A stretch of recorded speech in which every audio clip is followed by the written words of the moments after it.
Bueno, buenos días. Estoy sumamente contento de poder compartir con ustedes en esta celebración de los 25 años de ABEPSI y con la comunidad de psicólogos y psiquiatras y psicoterapeutas venezolanos. Em, Tengo la edad suficiente como para poder recordar cuando se estaba iniciando a Bepsi, y recuerdo que desde el comienzo me pareció una iniciativa que calzaba un poco con mis ideas en el sentido de poder tener espacios de encuentro entre psicoterapeutas con perspectivas distintas, y de alguna manera algo de eso tiene que ver con lo que quiero compartir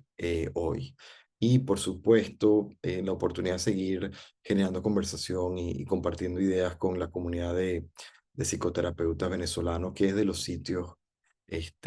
donde, pasados los años y habiendo recorrido diferentes lugares, me doy cuenta que es donde me siento más cómodo. Entonces, la idea hoy, voy a tratar de compartir aquí pantalla, es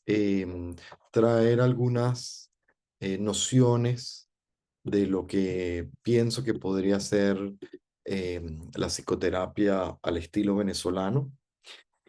para poder luego pasar a algunas consideraciones sobre cómo el contexto tan particular de crisis continua, política y social, creo yo que influye en mi pensamiento y que abre una posibilidad para el trabajo que nosotros hemos tenido que hacer y aprendido a hacer en nuestro contexto. Lo cual invita a una pregunta inicialmente, que es eso de psicoterapia venezolana. A mi entender, no hay nadie que haya pensado que hay una categoría como que pueda ser distintiva de una psicoterapia venezolana, de manera que en principio creo que eso no existe. este, mm, y plantearlo es un atrevimiento, pero nos permite, creo que abre el espacio para poder pensar en, bueno, cuáles pueden ser algunas de las características de cómo ejercemos nosotros nuestro oficio psicoterapéutico, en base a la formación y las características que imprime Venezuela en el desarrollo del psicoterapeuta. Y entonces voy a tratar de mencionar cuatro cosas que a mí me vienen a la mente y que me parecen que tienen que ver con ejercer la psicoterapia habiéndose formado y trabajado en el espacio cultural que es Venezuela. La primera tiene que ver mucho con lo que es ABEPSI y lo que es mi primera introducción. Yo creo que Venezuela, por algunas características que vamos a pensar un poco más ahora en las siguientes láminas, ha tenido una apertura a perspectivas distintas que es muy interesante en nuestra formación y que no es tan común una vez que uno sale afuera y contrasta con otros espacios, esa apertura a diferentes perspectivas. Creo que los venezolanos culturalmente compartimos una manera de registrar, expresar y darle espacio al afecto en nuestras relaciones en general, que de alguna manera yo supongo que influye y impacta nuestro oficio, donde el afecto evidentemente es una dimensión tan importante de nuestro trabajo. Creo que nos invita a pensar entonces en cómo lo llevamos nosotros, esta característica cultural, al espacio psicoterapéutico. Después, un poco las condiciones de desarrollo del país han generado, y todavía es así, una temprana exposición a la práctica y la posibilidad de tener muchas horas de práctica a muy temprana edad, que no es común en los países más organizados y con un poco más desarrollo académico y profesional en general, y esa característica que puede ser problemática y puede tener cosas buenas y malas. En todo caso vale la pena aprovechar y entender en nuestro caso. Y finalmente, lo que me permite abrir el paso a conversar el tema de lo social, creo que todos, independientemente del tipo de psicoterapia que hagan y dónde lo hagan, tenemos que trabajar con unas condiciones de adversidad muy particulares que nos abre la posibilidad y la vista para pensar en retos interesantes este, de trabajo. Entonces, permítanme tratar de desarrollar esas cuatro ideas en la primera parte de esta exposición. Y arranco con estas imágenes que tienen que ver un poco con el ámbito universitario en el que yo me formé, donde yo tuve la suerte, como mi generación, de heredar el legado de profesores que protagonizaron algunas de estas imágenes. Y con eso quiero mostrar cómo aquí tenemos en la imagen que está, creo que a la derecha de ustedes, la más grande en todo caso, una foto del terapeuta humanista Carl Rogers cuando vino en su visita a la Universidad Católica, que está ahí reunido con varios psicólogos venezolanos, entre los cuales está el recién fallecido, más o menos recién fallecido, el padre Julio Velilla, que era psicólogo también, que había hecho su posgrado en Chicago y ahí conoció a Carl Rogers y luego lo invita a Venezuela a dar algunas charlas. Y más o menos en la misma época, en la foto de al lado arriba, está el también muy querido profesor Andrés Miñarro, que trabajaba con Velilla y que ambos fueron una influencia importante en mí, que venía junto a otros psicólogos indagando, investigando, intentando sistematizar algunas ideas más desde el conductismo, y eso los condujo a invitar a que Skinner visitara también el país en los 70. Eh, y en la foto de abajo tenemos una de las imágenes de cuando Lacan viene de Francia a Caracas y ayuda a fundar el campo freudiano y, bueno, una de las corrientes psicoanalíticas que está andando en el país desde ese entonces. Y bueno, y con estas tres imágenes quiero mostrar pues la riqueza cultural, académica que llegó a tener el país, teniendo quizás, posiblemente se podría argumentar que las tres figuras más representativas de tres corrientes psicológicas distintas, pero las principales, a primera mano, ¿no? Con personas que directamente estudiaron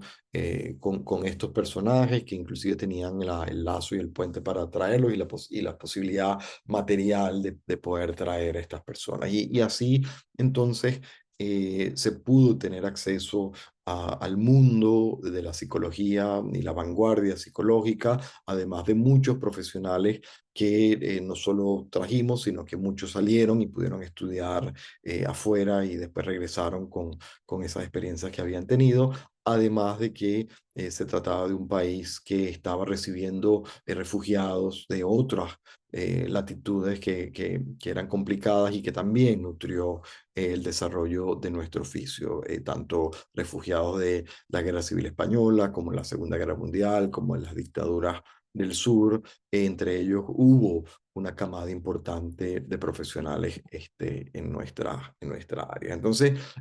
pudimos heredar una riqueza de influencia y esa apertura, que además era una riqueza de influencias variadas. Con miradas sumamente distintas. Yo pude estudiar con profesores que se formaron directamente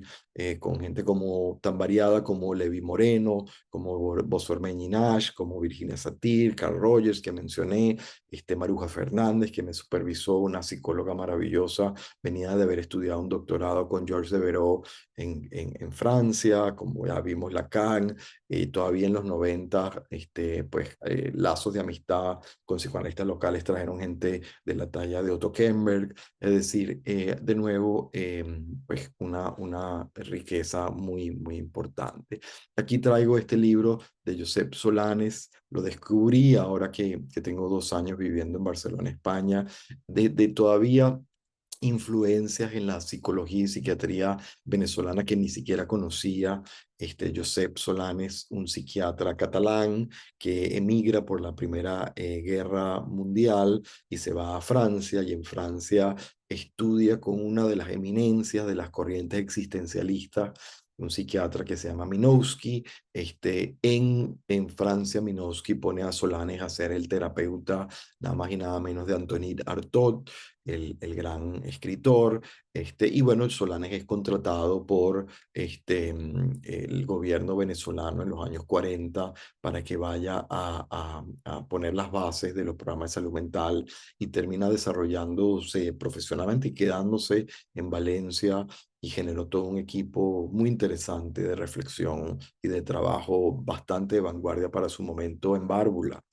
Toda esta historia la descubrí yo muy recientemente, entre otras cosas, este libro muy hermoso que se llama En tierra ajena, de un catalán, reflexionando sobre el impacto de la migración en la experiencia y su propia vivencia, como catalán viviendo en Venezuela. Entonces, bueno, de eso es un poco nuestra historia, pero tiene tanta riqueza que inclusive algunos de estos personajes muy interesantes los hemos perdido del radar, que también es como muy, muy nuestro, la poca registro de nuestra historia personal, colectiva, quiero decir, eh, que nosotros hemos protagonizado y que nos hace a veces perder de vista algunas de nuestras fortalezas. Eh, Eso nos permitió estar, podemos decir con propiedad, estar en la vanguardia en algún momento. No me deja de llamar la atención como, por ejemplo, esto que se llamó la Declaración de Caracas, eh, está como perdido un poco en el olvido, en el panorama nuestro venezolano. Muchos estudiantes jóvenes no tienen el registro de que esto sucedió al comienzo de los 90, y que se refería a que fuimos la sede de un encuentro internacional muy importante en todo este proceso de reformular cómo eran los programas de atención para los pacientes psiquiátricos graves. Y la Declaración de Caracas sigue siendo un hito importante en las decisiones que se fueron dando, a nivel gremial internacional, y después traducido en leyes en muchos países, inclusive el venezolano, de la reforma de estos grandes hospitales de larga estadía a visiones mucho más locales, de corta estancia, y con muchas aproximaciones más comunitarias. Nosotros entonces fuimos vanguardia en algunos de estos procesos que lamentablemente se han quedado un poco en el olvido. Eh, Estando en España es muy interesante que he venido a lo largo de los años, y he visto que en algún momento nosotros probablemente estábamos más desarrollados en un área como la psicológica. España, por supuesto, saliendo de una dictadura a final de los 70, le costó ponerse al día. Nosotros veníamos de justamente el gran boom cultural que representó el petróleo, y la cantidad de gente que pudo aprovechar eso en el área de lo intelectual. Y en el camino, pues España ha ido creciendo de manera muy rápida, y como pues uno ve que han accedido a muchas cosas que nosotros teníamos y superado, en muchos de los casos eso. Pero eso, desde el 90 para acá ha habido pues cambios importantes en la psicología, y allí hemos dejado de estar nosotros en la vanguardia. Eh, el segundo punto que les decía es que me parece muy interesante pensar en la característica de lo afectivo, que somos los venezolanos. Yo creo que ciertamente es así, no es solo un estereotipo, sino que, bueno, como todos los estereotipos tienen algo de real, aunque tienen el riesgo de simplificar las cosas. Pero bueno, yo he vivido en Inglaterra en Bolivia y ahora en Barcelona, y un poco la experiencia inicial es como sorprenderse ante las reacciones de las personas locales que son amables, que tratan de invitarnos, y sin embargo uno nota que nosotros los venezolanos tendemos a ser mucho más cercanos, que la distancia en la expresión corporal, la expresividad afectiva,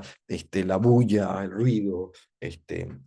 nos es muy natural a nosotros, y en otros sitios he visto como con cierto sorpresa, recelo, y con el tiempo me he ido preguntando si es que las otras culturas son distantes o es que somos nosotros, que somos cercanos, y posiblemente más allá de cercanos, invasivos. Y bueno, por supuesto, eso no tiene una respuesta cierta en ninguna dirección, porque simplemente son relativismos culturales, pero nos permiten mostrar que hay algo de eso que tiene que ver con expresión afectiva, y que en particular es muy relevante para nuestro oficio. Aquí aprovecho, como ven en las láminas, aprovecho de ir rindiendo homenaje a gente que fue muy importante en mi formación. Y aquí tenemos a Alejandro Moreno, si bien no psicoterapeuta, como psicólogo social, hizo este registro de la manera del venezolano que tiene que ver con lo que él llamó la familia popular venezolana, y estas descripciones, por ejemplo, de que más que el homo faber, el homo sacer, el hombre que hace, el hombre que piensa, somos homo conviviales, es decir, somos personas dedicadas al vínculo, o que nos define en esencia la manera en que nos vinculamos. Y yo creo que algo de eso es relevante y nos ayuda a entender cuando trabajamos con venezolanos. Y mi profesor, probablemente el maestro de psicoterapia, pues que tuve más de cerca y que influyó en mi mirada, Fernando Rizquez, por supuesto, siendo formado psicoanalíticamente y con una teorización más hacia lo junguiano, y cuando uno lo veía trabajar, era claro que trabajaba desde un lugar muy marcado por lo afectivo, donde lo intelectual necesariamente estaba atravesado por la expresividad. Por ejemplo, recuerdo que nos decía una y otra vez que enfatizáramos el lenguaje corporal, y que ahora en la actualidad sabemos por todos los avances más del área neuropsicológica, que efectivamente una gran parte de la comunicación, sobre todo de lo afectivo, sucede en lo no verbal, y allí había como tanta insistencia en eso. Que tenía que ver con nuestra formación, y también de la psicología social. Mireya Lozada, una vez le escuché decir que, bueno, que nosotros podríamos no ser tan formales, y que nuestro real ritual cultural venezolano era la fiesta, ¿no? Como también eso, el tema de la fiesta, de la expresión festiva, es una manera de relacionarnos que tiene que ver con lo afectivo. Y abajo una foto del muy querido padre Azagra, también fallecido, pero profesor de la Escuela de Psicología por tantos años de LUCAP, que contaba esta historia de que llegando de España por primera vez en un barco, muy joven, van llegando a La Guaira, al puerto, y lo primero que ve es una valla, donde están promocionando algo que él no entiende muy bien qué es, pero que dice que baile con Santa Teresa, ¿no? Y él como joven cura llegando a un país nuevo, se sorprende y dice, ¿quién será esta gente que lo que nos invita es a bailar con Santa Teresa? Después se entera que es un ron, y él lo utilizaba como un ejemplo muy claro de cómo era este nuevo mundo el que había llegado. Y ato esto entonces con lo que les decía de la temprana exposición a la experiencia práctica que tenemos en Venezuela. A muy temprana edad y de gran complejidad los casos que vemos en nuestras formaciones. Tenemos la suerte de tener formaciones donde la experiencia práctica está enfatizada. Si uno se va a los programas de formación en Estados Unidos, por ejemplo, uno se da cuenta que no tienen acceso a trabajar con pacientes, con clientes, con consultantes, sino ya avanzada la formación del doctorado. Antes de eso, muy escasamente pueden tener algo de trabajo práctico, mientras que nosotros, por razones a veces no tan buenas, es decir, por falta de profesionales, porque no tenemos los programas de desarrollo y especialidad tan disponibles como para tener un cúmulo de profesionales mayor, más robusto. Entonces, pues a muy temprana edad le tocan a los estudiantes trabajar directamente ya en el campo práctico. Recuerdo mi posgrado, que siguen siendo así en gran medida. El primer año era trabajar ya en la sala de pacientes con trastornos psiquiátricos graves, y eso era deliberadamente diseñado así por Rizquez, que hacía mucho peso en esta influencia de la experiencia vivida como parte de la formación. Y Ana Teresa Torres, también querida, que la invitábamos muchas veces al posgrado de Psicología Clínica Comunitaria en LUCAP, y me acuerdo una vez que presentaba una muchacha joven que se estaba formando, un caso donde eh, la mujer hablaba de el hijo que estaba preso por bueno, estar en unos crímenes terribles, de lo violento, y Ana Teresa pues estaba como sorprendida del caso y de la gravedad de los casos que estas jóvenes que ella vino a como acompañar y supervisar presentaban, ¿no? Eso, de nuevo, tiene su problema,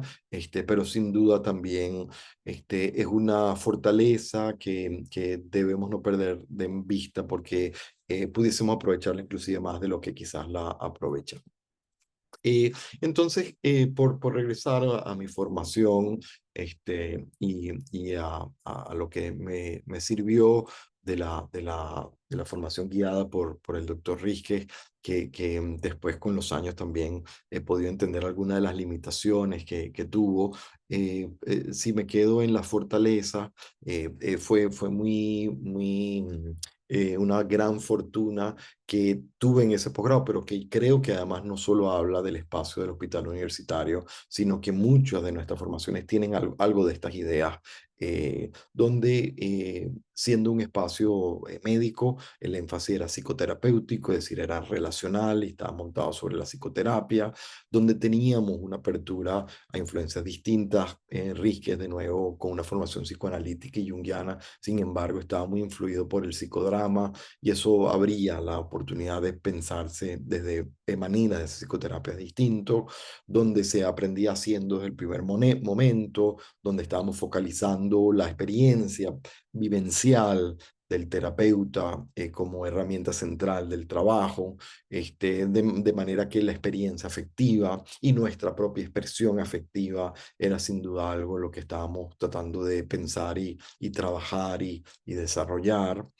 además con un énfasis en que la locura no era una categoría o una etiqueta a tomar distancia y a convertir en objeto, sino era una experiencia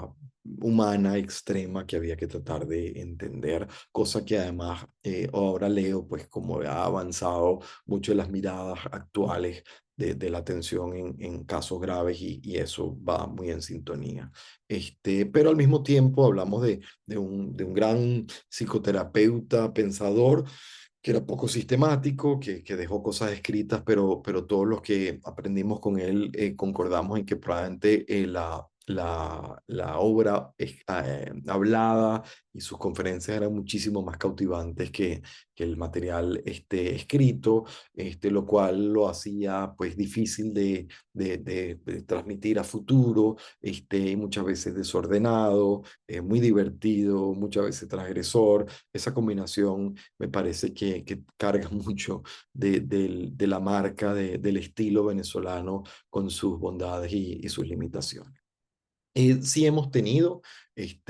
de nuestra área gente que escribe y que ha escrito cosas muy interesantes, desde lo psicoanalítico, pasando por lo conductual y por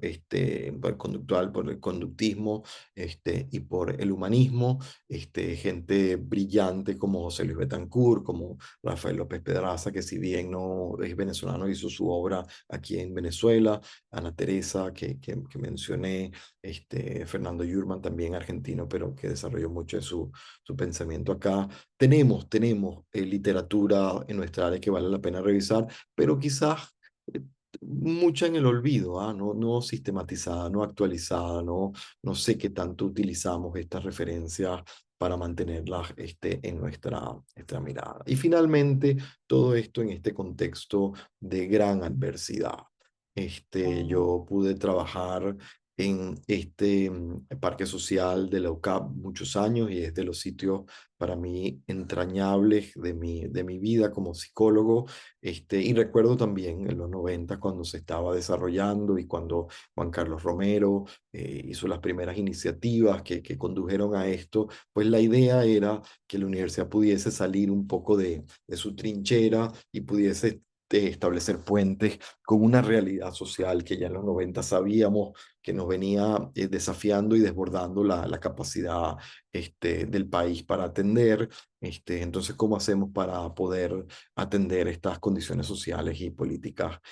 tan complicadas? Entonces, ¿cómo pensamos lo político y social? Es como la última característica que creo que impacta la manera de hacer psicoterapia cuando somos venezolanos. Y aquí quiero extenderme con algunas de las ideas que ya creo que son las ideas que he desarrollado junto con los equipos donde he tenido la suerte de trabajar, que quizás generan algunos espacios de debate y de quizás algo novedoso para el trabajo de todos.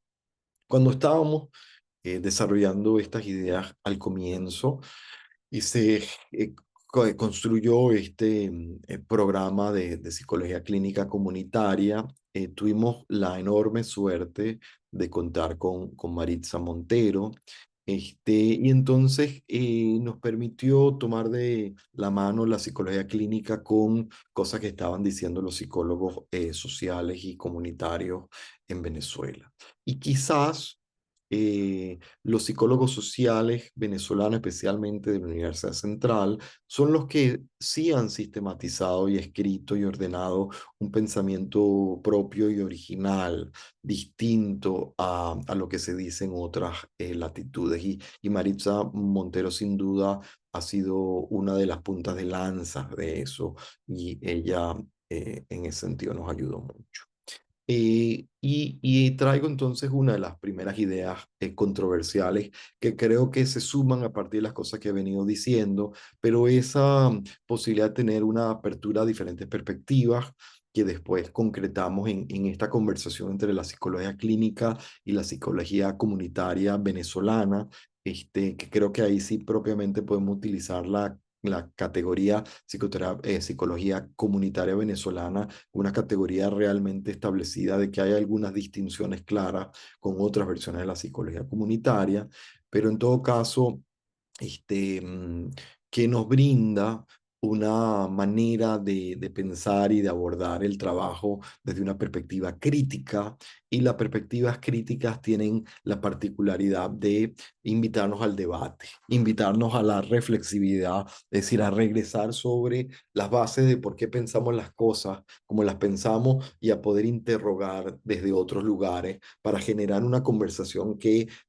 nos ponga en tensión. Y yo diría que el que podamos trabajar de diferentes perspectivas en la psicoterapia genera una tensión que es buena, una tensión creativa, un poco contracorriente a la idea de que uno se tiene que meter en una escuela y ser el que ha recorrido todas las aristas de lo que se ha dicho dentro de esa escuela, que es algo que he encontrado. Yo me formé en Inglaterra y tuve la oportunidad, por ejemplo, de estar un año estudiando en el Instituto Tavistock de Londres, como icónico del psicoanálisis. Me sorprendía que la formación era estrictamente no de psicoanálisis, sino de psicoanálisis inglés, de relaciones objetales, absolutamente encerrados sobre sí mismos, brillante, maravillosos muchos, pero inclusive si hablamos de teoría psicoanalítica de otras latitudes, ni la conocían ni les interesaba. Y encontraba eso un poco asfixiante, un poco limitativo, viniendo de un espacio donde las conversiones eran más complicadas y a veces eso, desordenadas posiblemente, hasta menos sistemáticas, pero que te obligaban a una atención creativa que te obligaba a pensar de diferentes lugares al mismo tiempo. De ahí un poco algunas ideas en ese sentido, salieron estas ideas de psicoterapia políticamente reflexiva, es decir, cómo pensamos el drama político en que estamos en la consulta, sobre todo cuando muchos de los malestares que la gente trae están atravesados, por ejemplo, por los dramas de la polarización en las relaciones familiares o laborales. Cómo pensar esa parte del sufrimiento en una sesión psicoterapéutica cuando nuestra formación nos ha invitado a pensar que lo político es otra cosa, que no hay que abrirle espacio a eso en la psicoterapia. Por suerte en el camino me encontré otro venezolano formado en Venezuela, Martín Arroche, es profesor de Harvard, que también su experiencia en Venezuela y después trabajando con migrantes en Boston lo ha invitado a pensar que la psicoterapia requiere una mirada contextual y política para poder atender los malestares de los latinos que llegan a Estados Unidos. Pues aquí venimos entonces incorporando esta mirada clínica, una mirada social y política que nos permite ampliar nuestra perspectiva. Y si bien no tengo la oportunidad de desarrollarlo, sí les quiero mostrar algunos ejemplos. Aquí tenemos una foto maravillosa del psicólogo Francisco Sánchez, que ha trabajado en nuestros equipos, ahora está en Estados Unidos, pero sigue colaborando y él ha acompañado a muchas de las familias que han tenido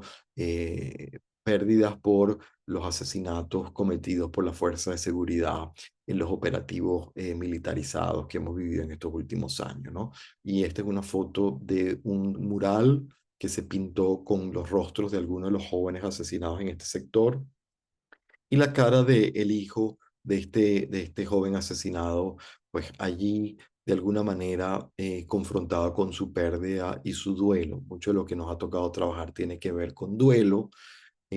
pero cuando pensamos en los duelos que vienen a nuestra consulta en el contexto de eventos como este que menciono, nos damos cuenta tanto que el sufrimiento no es solo el sufrimiento más clásico del duelo privado, sino que es un duelo marcado por este contexto violento y complejo, y que algunas acciones fuera del consultorio, como esta que retrata aquí Francisco, es parte del proceso de sanación y nos desafía como terapeutas a ver cómo hacemos para salir de nuestros marcos de referencia habituales para ayudar a las personas a sanar.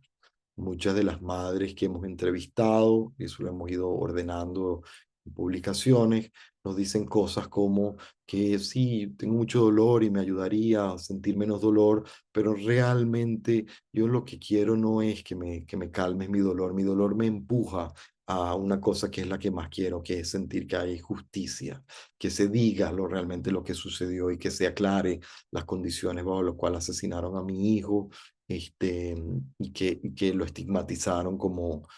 siendo merecedor de una muerte que no merecía, ¿no? Entonces el trabajo con la dimensión de justicia de la vida de estas personas me parece que es una tarea psicoterapéutica central, pero que tradicionalmente no hemos tenido como el lenguaje para pensar. En la página ida y vuelta reacin.org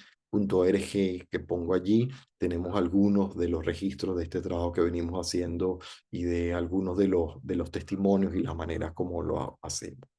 Fíjense esta cita de otra madre que entrevistamos contándonos sobre lo que siente luego del asesinato de su hijo. Esto es un asesinato que había sucedido ya hace muchos años, pero en que nos cuenta que ella se sigue sintiendo culpable. Yo soy culpable, repite varias veces. Yo me digo eso, si hubiese hecho esto, si hubiese hecho esto otro, ¿y por qué no hice esto otro? Y paso por las casas bonitas y digo, ¿y si yo hubiese tenido una casa de estas, diferentes de donde yo vivo? Me parece que la cita es relevante porque en cierto sentido es una cita que habla de lo que sabemos clásicamente del duelo complejo, cómo las personas a veces pueden quedar como muy en el sufrimiento, en parte vinculados a la culpa, preguntándose si podía hacer algo más cuando imagínate una madre cuyo hijo simplemente fue asesinado injustamente en un operativo policial,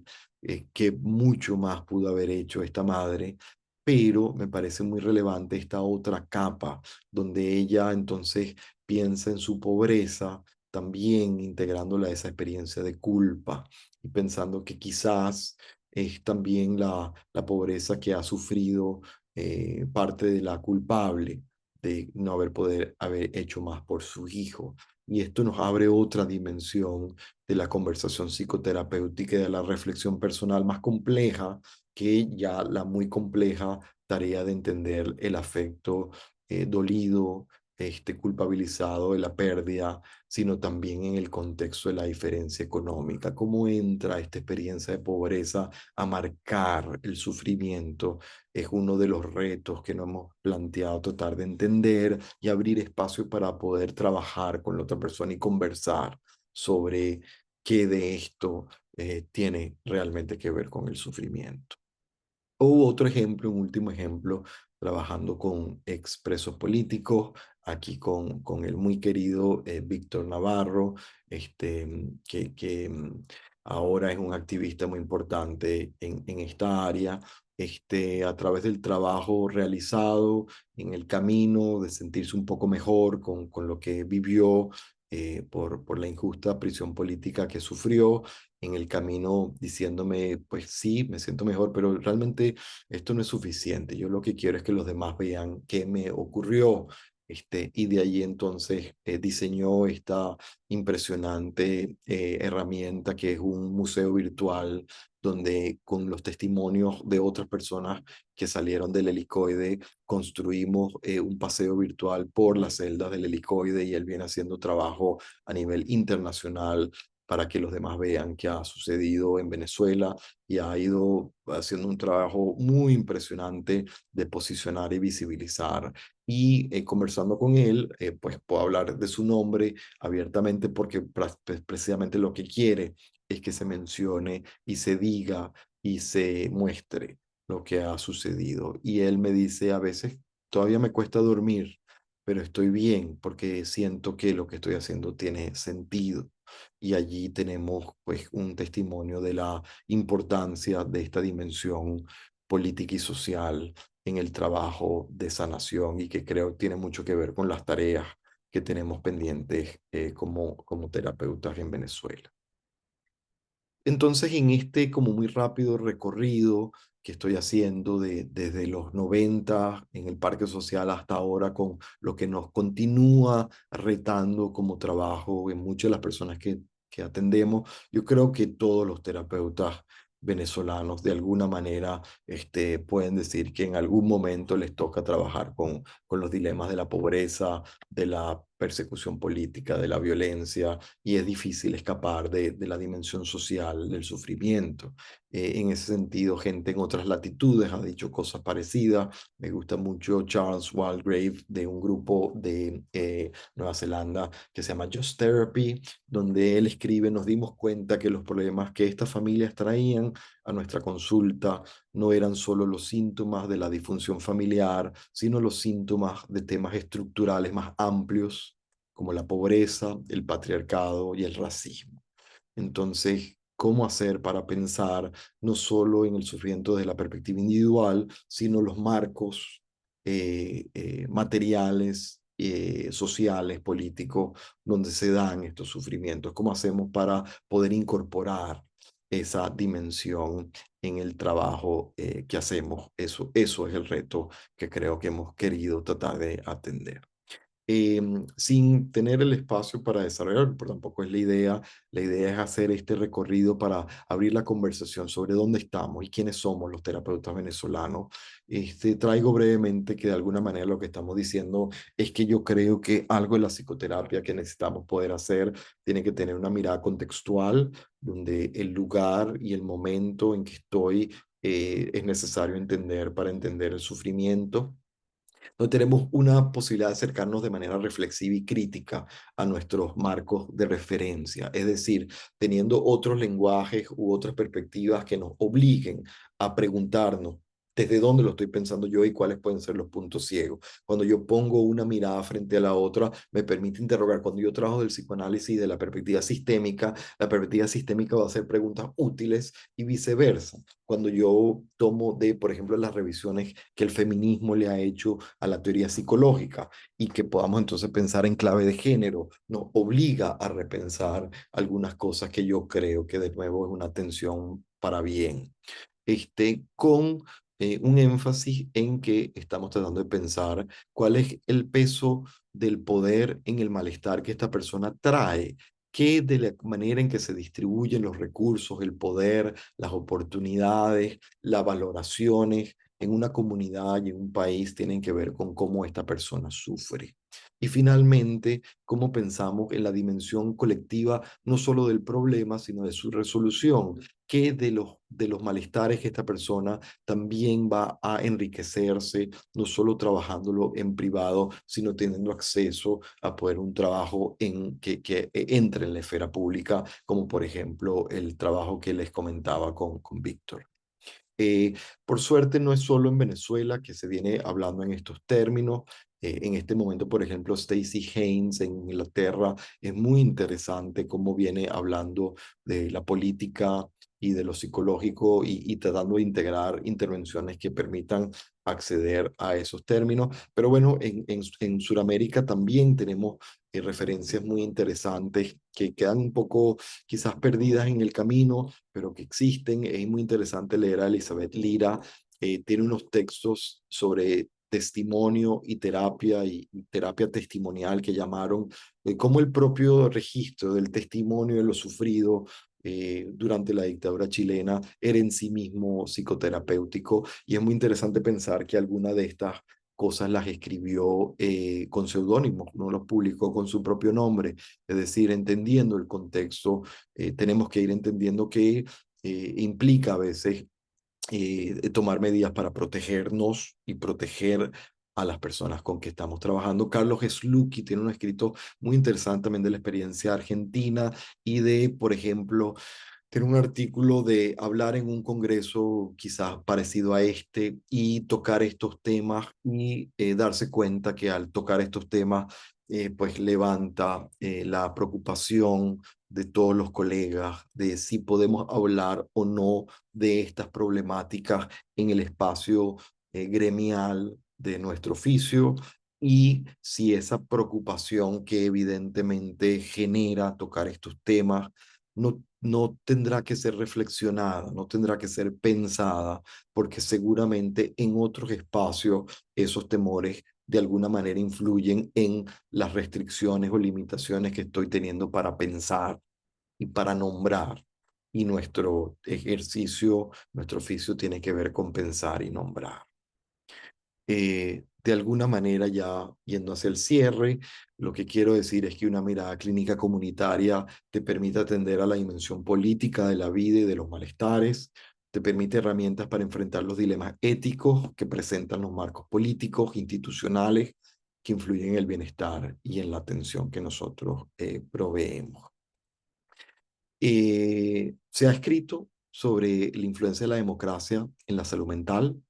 es decir, que los marcos políticos no son lejanos, no son otra cosa, no dejan de tener que ver con la posibilidad de tener una salud mental fuerte. Aquí hay una de las citas de la gente que lo ha investigado, aunque no es de los temas más investigados, pero sí hay investigación. Aquí una revisión de 34 estudios que buscan relaciones entre la democracia y la salud mental. De alguna manera, lo que estamos diciendo es que para poder, si nos interesa mejorar la salud mental, no podemos perder de vista que los valores que sostienen la vida colectiva son centrales.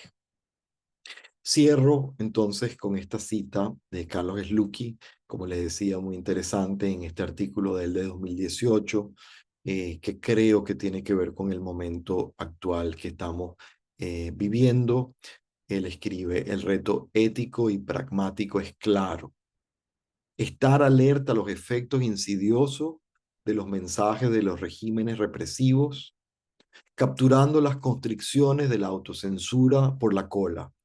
preservando así nuestra capacidad reflexiva y pensamiento crítico y nuestra libertad para actuar, así como para ayudar a individuos, familias y comunidades a recuperar las palabras y la agencia, retando las narrativas polarizadoras que culpan al otro y patologizan y castigan la desobediencia. Tenemos una tarea ardua por delante. Me conmueve estar en este momento tan crítico de Venezuela, pudiendo compartir con toda la comunidad. Me alegra muchísimo la posibilidad de juntarnos y seguir pensando juntos. Y desde aquí les mando mi más fuerte abrazo de solidaridad y de alegría, y de alegría en tiempos difíciles por seguir trabajando en lo que trabajamos.